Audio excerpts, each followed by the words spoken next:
প্রধান উপদেষ্টা professor Mohammad Yunus Republican পার্টির শীর্ষ নেতাদের দেশে গণতন্ত্র পুনরুদ্ধারে অন্তর্বর্তী সরকারের প্রচেষ্টা প্রত্যক্ষ করতে বাংলাদেশ সফরে আহ্বান জানিয়েছেন। রাষ্ট্রীয় অতিথি ভবন যমুনায় ইন্টারন্যাশনাল রিপাবলিকান ইনস্টিটিউটের ঊর্ধ্বতন কর্মকর্তারা প্রধান উপদেষ্টার সঙ্গে সাক্ষাৎকারে তিনি আহ্বান জানান। IRI রিপাবলিকান পার্টির সাথে আবদ্ধ থিঙ্ক ট্যাঙ্ক বিশ্বব্যাপী গণতন্ত্রের প্রচার করে।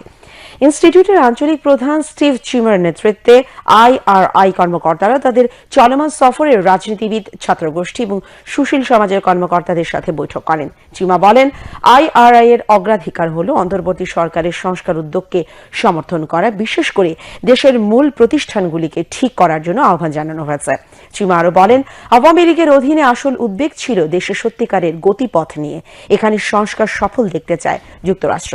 প্রফেসর ইউনূস বলেন, তার সরকার গুরুত্বপূর্ণ সংস্কার করে নির্বাচন করবে। তিনি বলেন, নির্বাচনের জন্য ট্রেন ইতোমধ্যে প্রথম স্টেশন ছেড়েছে এবং একটি নতুন নির্বাচন কমিশন সাধারণ নির্বাচনের জন্য মাঠ প্রস্তুত করবে। তিনি আরো বলেন, নবনির্বাচিত মার্কিন প্রেসিডেন্ট ডোনাল্ড ট্রাম্প প্রশাসনের সঙ্গে বাংলাদেশ ঘনিষ্ঠভাবে কাজ করতে চায়। ছাত্র নেতৃত্বাধীন গণ অভ্যুত্থানের ফলে যে অভূতপূর্ব পরিবর্তনের সূচনা হয়েছে তা প্রত্যক্ষ করতে তিনি শীর্ষ রিপাবলিকান সিনেটর এবং কংগ্রেস সদস্যদের বাংলাদেশ সফরের আমন্ত্রণ জানাবেন। বৈঠকে IRI কর্মকর্তা Geoffrey McDonald, IRI country chief Joshua Rosenblum এবং সিনিয়র সচিব লামিয়া মোর্শেদ উপস্থিত ছিলেন।